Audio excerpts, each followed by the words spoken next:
Hey guys, welcome back to my channel. And today's video is when he gets mad at you in front of your friends. Please don't forget to subscribe, like, and share. And let's get going.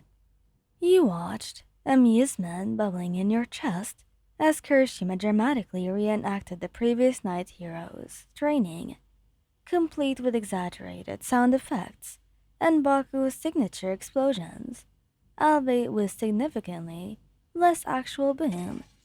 Kaminari and Sarah were roaring with laughter, and even Mina, usually the most mature of them all, was struggling to catch her breath between giggles.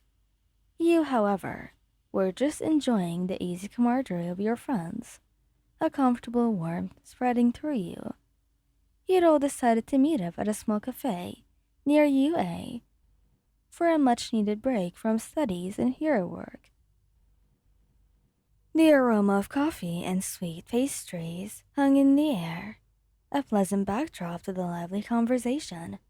You reached for your latte, taking a sip, when a familiar scowl settled on Bakugo's face.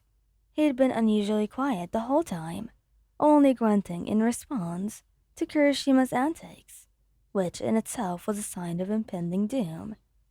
"Are you done yet, shitty hair?" Bakugo growled, his voice a low rumble that sent a shiver down your spine. Your internal alarm bell started to ring.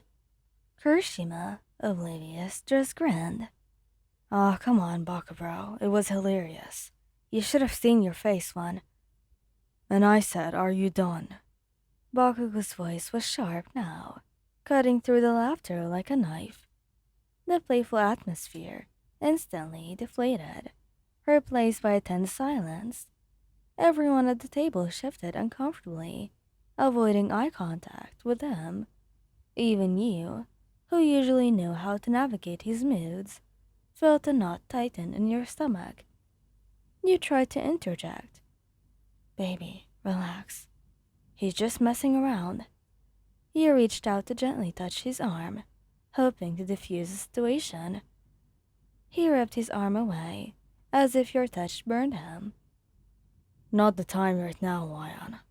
He spat, his crimson eyes blazing. "You think this is funny too, don't you? Laughing along with these morons, acting like my explosions are some kind of joke."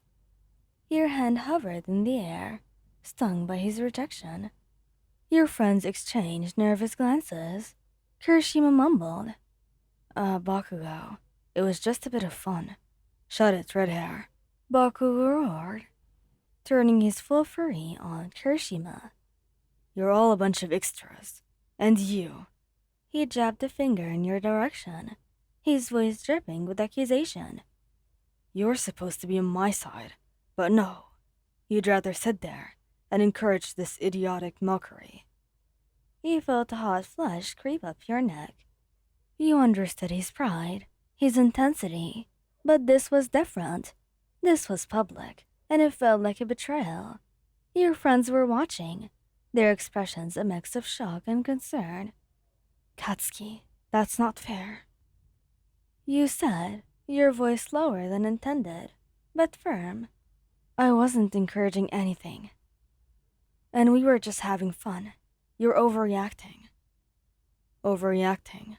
he bellowed, rising slightly from his seat, making the ceramic cups on the table rattle. "I'm overreacting. So you think it's okay for them to make a mockery of my work, of my training, of everything that I work for?" His voice was loud now, drawing curious glances from other patrons in the cafe. Your jaw tightened. No one was making a mockery of anything. They were joking like friends do. And you're making a scene, Katsuki. You used his first name once again, a clear sign that you were past the point of gentle appeasement. His eyes narrowed, and for a terrifying moment, he thought he actually might explode. "Oh, I'm making a scene, am I? Maybe if you weren't so damn oblivious, you'd see how ridiculous this all was. You're supposed to understand me, Lion. You're supposed to know how much this means to me." The accusation in his voice, the way he implied you didn't understand him. cut deeper than any of his earlier shouts.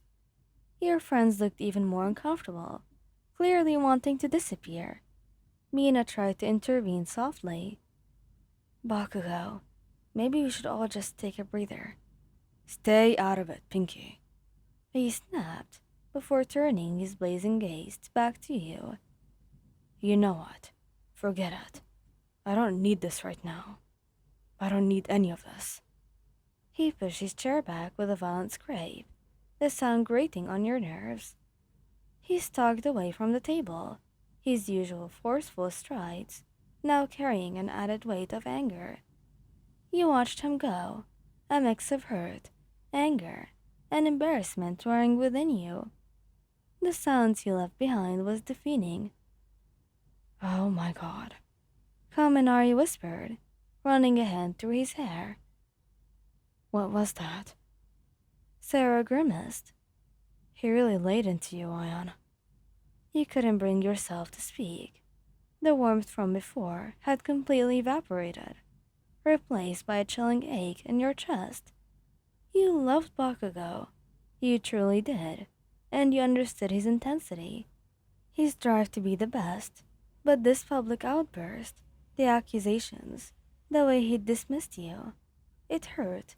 It really, really hurt. He finally looked at your friends, a watery smile on your face. I think I need to go. Kirishima, always the most sympathetic one, reached across the table and gently squeezed your hand.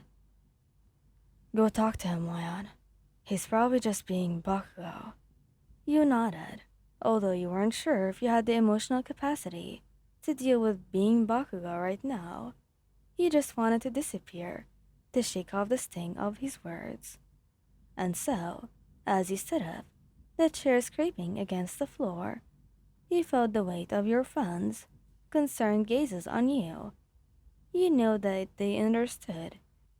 This wasn't just a typical Bakugo tantrum. This was something deeper, something that had pierced through the easy rhythm of your relationship. You weren't sure what you were going to say to him, or if he'd even listen. All you knew was that you couldn't leave things like this. The tension in the air, the shame you felt, demanded a resolution, one way or another. So, thank you guys for listening, and if you do want a part 2 of this, I'll do one if you get this video to 500 likes. But only if you do so, though. So, yeah. Thank you guys for listening, and hope you like this video. Bye-bye!